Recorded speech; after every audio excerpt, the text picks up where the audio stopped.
Will rival fans ever tire of this hammer talk as it pertains to Michigan, as well as lots of other questions that you have, including what this team will look like this year, recruiting, all of that stuff on this episode of the Michigan Mailbag on Locked On Wolverines.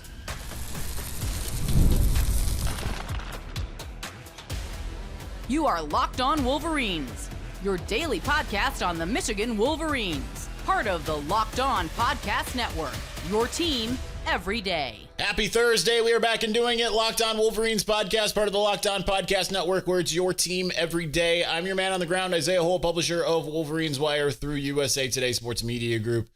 And we're going to get right to it. Got all of your questions, starting with our leaders and best, then the victors valiant, then the blue crew. Let's start with the leaders and best. James Crudup at James Crudup 6. Did I forget to mention who I am? I don't remember.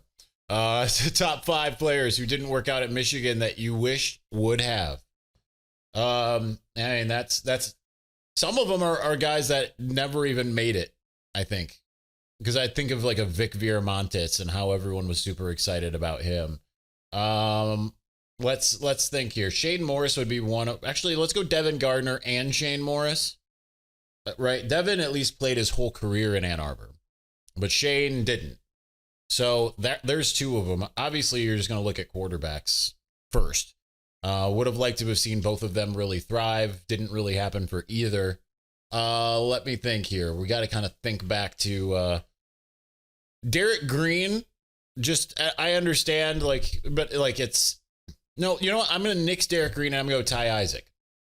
Because there were some questions about Derek Green, even though he was like the highest rated running back and a 5-star when he committed. I remember the moment, like I was still a fan, right? An alum and a fan. And I remember exactly where I was. I was at Beale Street here in Fenton with family when he committed. And I remember even talking with some of my family and they were like, I don't know. I don't know if he's going to be what people think he might be, right? But Ty Isaac was the big want that year. And then he ends up transferring and then has to sit a year. And so by the time Ty Isaac started actually doing something, it was like, oh, man. This is difficult. This is a difficult question because it's like it makes you have to try to think through all kinds of recruits. And I thought it was going to be a heck of a lot easier to figure out. Let's go to let's cheat a little bit, kind of, and go to. We're going to see some of the commits so I can kind of tell you the ones that I thought were going to be better or hoped to were going to be better. I'm going to go all the, whoops, I hate mice and browsers. Go to the 2015. 2015 class isn't any good. Not that I hate browsers. Actually, I hate websites because these websites, like, just they add so many ads, and I know, you know, that's just kind of par for the course, and ends up being a thing. I could have added Brandon Peters. I'm not doing that. Let's see. Devin Asiasi would be one, especially because I was the one who kind of no one was talking about him to Michigan in January of 2016, and I was the one who was having those conversations with him that got it. So people were like that, like he started getting crystal balled to Michigan and all of that. So I will go with Devin Asiasi as the 4th guy. And then let's look at 2017, which is a class that just really didn't hit. If I can ever get it to load, it just refuses.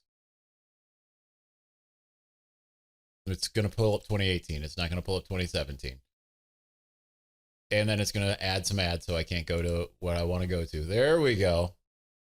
I mean, the other one would be Donovan Peoples-Jones. I mean, that's just obvious. I'll add a 6th one, Luigi Villain. I really wanted to see work out. But Donovan Peoples-Jones did okay, but like wanted to see him be like that. I mean, he was the number 1 wide receiver in the entire class. I wanted to see him look like it. And it never really turned out to be that way.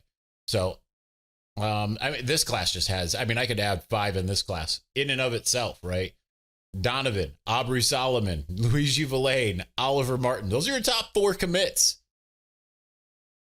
Benjamin St. Juste, Chuck Filiaga, Drew Singleton, James Hudson, Jalen Kelly Powell, Darren Irving Bay, Tariq Black. I'm skipping the ones that actually did work, which there's only been 2 so far. Dylan McCaffrey, Jordan Anthony, Donovan Jeter, Corey Malone Hatcher. Like, and then you start getting into the bottom of the class. And that's where some of the guys that actually worked out were. But I mean, that was just such a bust of a class. It was pretty bad. All right. I took like 4 minutes doing that. Josh Barr at Jadicke. Do you think the defense will be over or under last year's totals for points per game allowed at 19.92? Under, because of they don't play as many high-powered offenses. Total yards per game, 307, under. Yards per play, 4.9. I mean, all of these are under for that reason. And I just think that they're more acclimated to Wink Martindale. Yards per play, 4.9. First downs, 226. Rushing touchdowns, 10. Passing touchdowns, 19. Passing touchdowns might be higher because I think rushing touchdowns is going to be lower. Interceptions, 12. That one, that one I'm going to push. The interceptions I'm going to push. Bonus for offense, third down conversion rate, 41.81%, way over. Fourth down conversion rate, 70.59. I'm going to push on that because it's hard to really estimate just how good they're going to be as far as that's concerned. My brother in metal, Michael Wolf at MWolf21. We know the defense should be fantastic again this year. We believe the team will go where the offensive line takes it. How much better do they have to be than last year to be a 10-win or better team? The same, in my opinion, the same. They don't have to be a heck of a lot better because I think that the quarterback play is going to be so much better. And I think that the running backs are more adept at the getting something out of nothing, even when people know. That's just how I feel about the running backs. I could be wrong there. But I think just by virtue of having better, more consistent, competent quarterback play and play calling, it's going to be better. And I think the schedule, as I'm just going to continue to hammer home, is so much easier than a lot of those other ones. So a lot of the, like last year, for instance, sorry, I got a text and I just that I had to look at. So I think they're just going to be a heck of a lot better in general. Jonathan Joseph at JJoseph2156 finishing us out in segment 1 because I think I got that right. Did I get everyone in that I was supposed to get in here? Yes. Okay. Double checking. What do you think about the assistant coaches resigning and Steve Kasula being named co-OC? I think it's fine, right? Like it's just consistency. You know, like this is a make or break it year in a lot of ways. So I mean, I don't think that it was like, oh, wow, like they just got such big pay bumps and they got, multiple years. I think it's kind of, give everyone but JB Brown apparently some kind of cushion, right? JB Brown's the only one who has a contract that expires after this year, rather. Steve Kasula being named a co-OC. I think that's fine just to be able to give a guy some credit. He's doing great recruiting. He had the interim OC title and for the not title but actual job for the ReliaQuest Bowl. He's been an offensive coordinator at 3 different stops outside of that, so I think that's fair. I don't have like big thoughts on it, to be honest. All right, we've got so much more to get to, and we're going to get to the Victor's Valiant next. We're going to do that here in just a moment. But before we do, the NBA playoffs are in full swing, and every night delivers highlight-worthy performances, major momentum shifts, and can't-miss moments. Whether it's a game-winning shot or a breakout player, there's never been a better time to get in on the action. FanDuel makes it easy to stay in the game before tip-off and live. With player props, performance trends, and same-game parlays, fans have more ways than ever to play smart and to win big. Think about how you could watch a game, see what happens, and then based off of your own expertise, you can craft a perfectly made set of mid-game props, and then you can cash in, especially if you had an extra $200 to play with. We'll talk about that momentarily. You already know who's heating up because you're watching that game, so why not go all in with the same game parlay? If you're new to FanDuel, it's the perfect time to sign up. Head to FanDuel.com and place your first $5 bet. If that wins, you'll get $200 in bonus bets. Make every moment more with FanDuel, official sports betting partner of the NBA.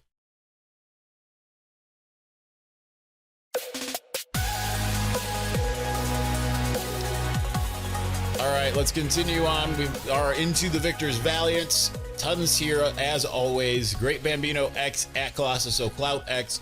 A couple of nice tight end commitments this week. I'm excited to see the 2026 class take shape. Are there any other recruits you predict we'd land? Not like imminently per se. I think I can tell you guys. I think that I haven't done any other pre-writes. But I would look at guys like Malakai Lee, Leo Delaney. I'm just naming names that Bryce Merritt said. Mostly Carter Meadows, I think Michigan's in a good spot with. Travis, what's his last name? I'm forgetting his last name. It's one of the more, no offense to him, more generic. The wide receiver. I want to say Travis Robinson, but I think I'm also confusing that Zion kid who's officially visiting this week as well. I think both of those wide receivers Michigan's in a good spot for. Let me think. Who else? I think they'll get, Savion Hyder. I think they'll end up getting Savion Hyder, ultimately, based off of some things I've heard. I mean, it's not a done deal, but based off some things I heard, I think Michigan's just not going to give up on that. I wouldn't be surprised if Kelvin Obot ended up in the class. John Turntine feels like a good bet at the moment. I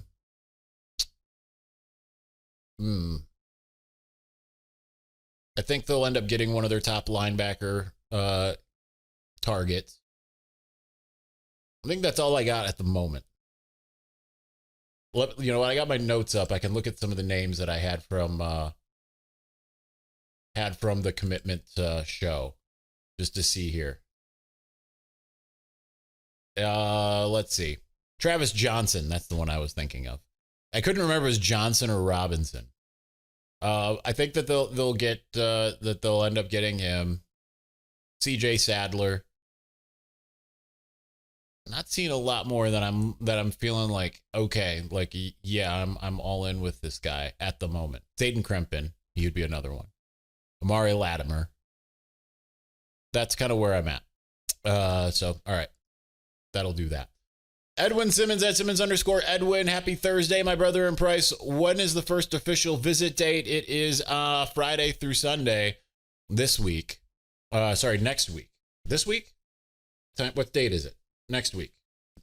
Next week. Yes. Sorry. I was thinking ahead.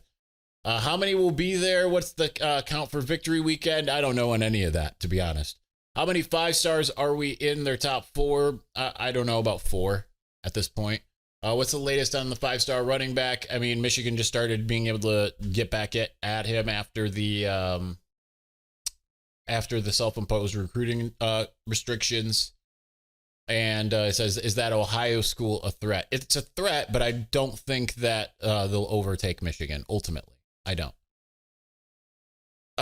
Pistons Famo. What % chance would you give Michigan to start the season 4-0? I'd say 60%. Like, I feel better. Like, especially you look at some of the SP Plus came out today, the updated one. Michigan's ranked ahead, 6 spots ahead of Oklahoma, which makes it kind of a push going to Norman, and good 24 spots ahead of Nebraska. And obviously they'll win weeks 1 and 3 unless it becomes an absolute debacle. So, I mean, like, for those who are, like on the, like when I was on the Big Ten squad last week and they're like, oh, Michigan's not going to win at Oklahoma. It's like a foregone conclusion to them. I don't see why it's a foregone conclusion. It's just not. Now, I'm kind of on the record as saying I think they'll split there. But I think Michigan will probably, I don't know that it'll be favored at Oklahoma. It will be favored at Nebraska, probably. Barring, just looking awful to start the season and Nebraska looking really good. Like, for all of the talk of like, oh, they got to play at Nebraska, as if Michigan hasn't, I understand better Michigan teams have gone to Nebraska. Last time it was a rout 56-7. The year 2 years before, Michigan was a heck of a lot better than Nebraska, and it took like the whole game to get that win. It's a hard place to play and it's a cool place to go. But like, this is just like, people are acting like, man, this Nebraska team is just awesome. And it's like, they just made their first bowl game going 6-6, 7-5. I don't know the record offhand, right? Like, they barely squeaked in and act like they're suddenly just like these world beaters. Now, I think they're going to be pretty good. I do. So don't come after me, Huskers fans. I think that you're going to be pretty good. I think you've got like a team that could go anywhere from 8-4 to 10-2 this year. I do. But I still think that Michigan is one of the better teams that you play, and it has more talent and all of that. Generic at ERKJ72. Several coaches got pay increases, contract extensions, and Kosula a title change. Seems like a big vote of confidence in this staff. Do you have any concerns with any member of the coaching staff given the outcome of last season? At this juncture, no. Like, yeah, I'm concerned about wide receiver, but like from conversations I've had, it's not necessarily really a Bellamy thing. It like last year, like, and I noticed that in some games, like the Illinois game, the wide receivers were running wide open the entire game. Michigan just didn't have a quarterback. I want to see what it looks like with the wide receivers, more so now with a system that's more friendly to them, with a quarterback that can theoretically be a lot more competent. So that's where I would be. Continuing along the same page, Clark at Blue for Life 8. Does Kosula being named co-OC make you believe that Chip will be interim head coach during more suspension? No, I don't think it has anything to do with that whatsoever. I just think it's just like seeing a guy, Sharon, having been in that same position and being like, we're grooming you to be like that next guy. Not necessarily at Michigan, but like he's had like I said, he's had 3 offensive coordinator jobs before this: Davenport, Ferris State, and UMass. So it's just, I think it's just commensurate with that. K-Lob 711. I bought tickets for me and my son to attend the Michigan USC game. What record do you see Michigan having headed into that game, and will they be ranked in the top 10? I'm gonna continually say I think that they'll probably be, that's week 6. I think or week 7 technically, but the 6th game. I'm gonna say that they're gonna be 4-1 at that point. Thanks for doing an awesome podcast, and God bless Isaiah. Thank you very much. Appreciate you, and God bless you as well. Multiple ones from I'm Not the One at William Cawthor 9. How did you feel when Michigan won the Natty? Really excited, slightly, or just meh? I don't know if you're gonna want my honest opinion. Very meh. I said to someone in a very monotone, I said Michigan just won the national championship. That's all. That was it. Now, I'm not saying that there wasn't a little bit of excitement. It's fun and cool to cover, my alma mater winning the national championship. It's fun and cool to be able to be a part of that. Like I'd love for that to happen every year. Like it's incredible. Rose Bowl was more exciting though. Number one, I felt like it was a little bit more of a foregone conclusion that they were going to beat Washington, despite, people trying to make it otherwise. Right. The Rose Bowl was a lot more exciting. And winning the Rose Bowl, and especially in the fashion it was, like that was just more exciting. But I honestly, it's for better or worse. The divorcing myself emotionally from Michigan to some degree, it's for better or worse. Sometimes it's they're better, and that's how I feel, and sometimes they're it's like last year. It's like, okay, whatever. That allows me to do my job to the best of my ability, I think. That said, beating Ohio State's always great, more so because, and Michigan State, just because of the grief that their fans love to give me. Continuing, what's your favorite memory at Michigan, whether it be an interview or a class or etc.? I don't know if you mean when I'm a student. Favorite thing at Michigan when I was there. Probably just being a part of Imagination Films. And I think maybe it would have been like when I did all of these, this is SportsCenter style and 24 style commercials for Imagination that was interspersed within our film festival that was at the Michigan Theater. Doing those and people watching, man, they were dumb, man. I have a dumb sense of humor. Like the Conan O'Brien style, smart and stupid. So there's that. Do you think that winning a natty matters to the players these days because they'll transfer for more money versus looking at a roster and saying I can win a natty here? I think both matters now, to be honest. All right, we're spending way too much time. We got so much more to get to, so I want to make sure we give everybody a chance. Perry Mitchell at Perry Mitchell 08. After the comments from Evan and Samaj, do you get the feeling that the offensive players lacked confidence in the scheme last season? They certainly played that way. And what's the balance between that and the lack of talent when it comes to their inefficiency? I think Michigan's plenty talented. Like, you look through, like Evan Link's a 4-star. Samaj was, I think, a 4-star on one service and a 3-star on another. Like, you just look at just across the board, it's like they've got 4 stars everywhere. So I do think in part it was the play calling, in part it was the scheme. I think it's just the lack of confidence, all of that stuff. Young, inexperience. I think all of those things played a factor, to be honest. Mike Matthews at Michigan Mike 7 are the assistant coach extensions from yesterday. More proof that the hammer isn't coming. I'll say this. I don't think so. I mean, I know the hammer that the Ohio State and Michigan State fans think is going to happen, which is, I just want to be clear. When they say that, they're thinking and saying vacated wins, postseason bans. Those things are not on the table. As much as they want it to be on the table, they are not on the table from everything I've heard. Am I wrong, having heard that from multiple sources? Did things change? Maybe, but I highly doubt it. If that happens, I don't want to say I'll eat a hat, because how do you really eat a hat? But like that's where I'm at, right? And they'll be like, "But you've been wrong at every step." And I'll say, "Tell me where I've been wrong." And if they, try to say, "Well, you said Ryan Day's brother," and I was like, "No, I said Michigan believes that." Okay, that's not changed either. They still believe that. But I don't think the extension. I think the extensions don't hurt, because it shows. I mean, I think the one that you have to look at is Ward Manuel getting extended, because if there was really this real big scandal, Ward Manuel would not have gotten extended. He'd be on life support, and that's not the case. Nunya Biz at U of M fan _ for life. With this weekend basically starting the summer movie slate, what's the one movie you are really looking forward to seeing this year? Superman. I grew up a giant Superman fan. I'm more of a Marvel person now, but like for 7 years, I was Superman. I didn't love Man of Steel, to be honest. I mean, it was okay. I was, unlike a lot, I loved Superman Returns. I loved it. I loved Brandon Routh as Superman. Behind that, I'm excited for Fantastic Four, but I'm not really, because I just don't feel like there ever is any juice behind the Fantastic Four. I don't know what it is. I didn't care about them when I was a kid reading comics. I don't care about them now, but I'm excited to see where they go with it. What have you been hearing on the injuries and recoveries of Rod Moore and Mikey Keene? Will they see the field? I haven't heard anything, to be honest. Mikey Keene, the only thing I've heard is, he's been throwing again. Sounds like he'll be good to go. Sharon has been adamant that Rod Moore will be good to go. Didn't look great. The fact that he's finally running on solid ground, it looked pained. Knowing what it was like, and I just broke my foot. It took me 2 years to feel like, maybe 3, before I could run without pain. He's younger than I was, but not much younger. I was like 29, 30 years old when that happened. 29. I was 29 when that happened.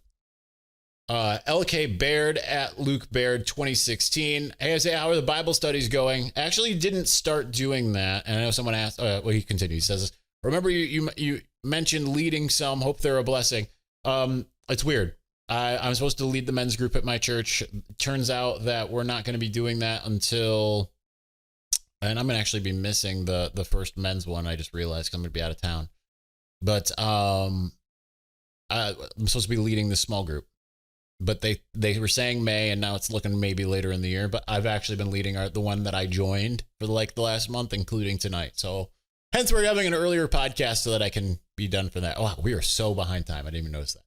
Also, any updates on the Faith podcast you were talking about? I was supposed to start it this week. It hasn't happened. So it's about me and Pastor Emery getting on the same page. Go blue and praise Jesus. Praise him indeed. To him belongs all the glory. The Rican Raider Amstand 87 finishing us out in segment 2. Do you think Michigan will split carries more than in years past with the running backs? Yeah, I think it'll be relatively even. Also, can we institute a rivals dig every week? Call it Clown of the Week to be PG. I nominate J-Book and that a-hole backs. No, we're not going to do anything like that. Like I get frustrated with them as anyone, especially because they like to say things about me. At least the former does. But no, we're going to show kindness even in that. But all right, we've got way too many questions left. There's no way we're going to get to them, but we're going to lightning round this, and we're going to do so here in just a moment.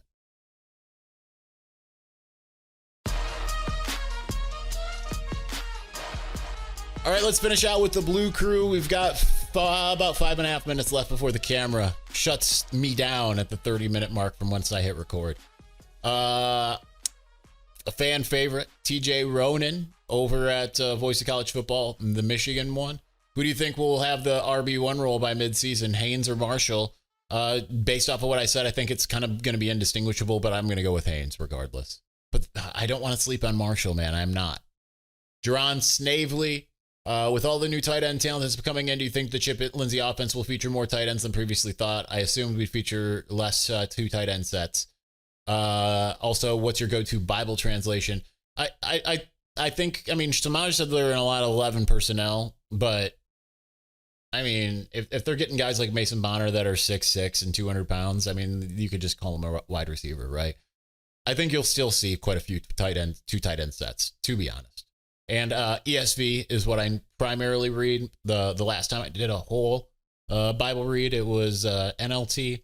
I'm currently reading through John Mark Comer's Lectio Bible, which is NIV. And when I go to Bible studies, I bring the CSB.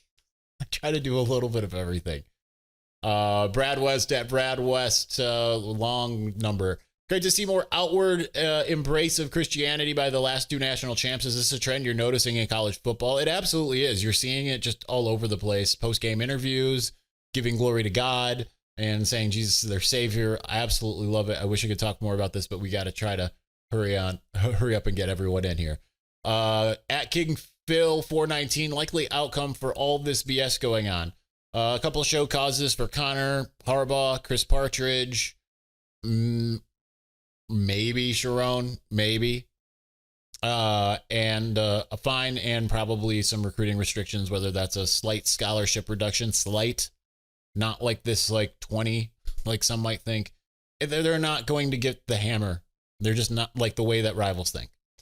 ZT Jones, Mason Curtis seems to be one of the more versatile players on our defense by the time the season starts. What do you think is his best position? Probably still safety, but I'm intrigued by nickel. Do you see them moving him around quite a bit and playing all three levels of the D regardless? Not that much. I think he'll still mostly be a defensive back. I don't think he'll be anything outside of that. At Tom Conlon 4, can you update the Stallions hoax? What's the timeline if it's possible? Probably we'll know something in August in terms of what everything is. I'll have a good idea probably in June, to be honest. It says first week of June, there's some sort of hearing at the Committee on Infractions. The 2-game self-suspension, does that even matter? Yeah, it does. That definitely hurts Michigan at Nebraska. The NCAA didn't care about the Jim Harbaugh's 3-game self-suspension. Well, they were more so even, I mean, they're still out for blood, but they were more so out for blood with Jim because he threatened their status quo. Brandon at Brandod 23, curious when you think they'll have kickoff times announced. Seems late to not know about the first few weeks.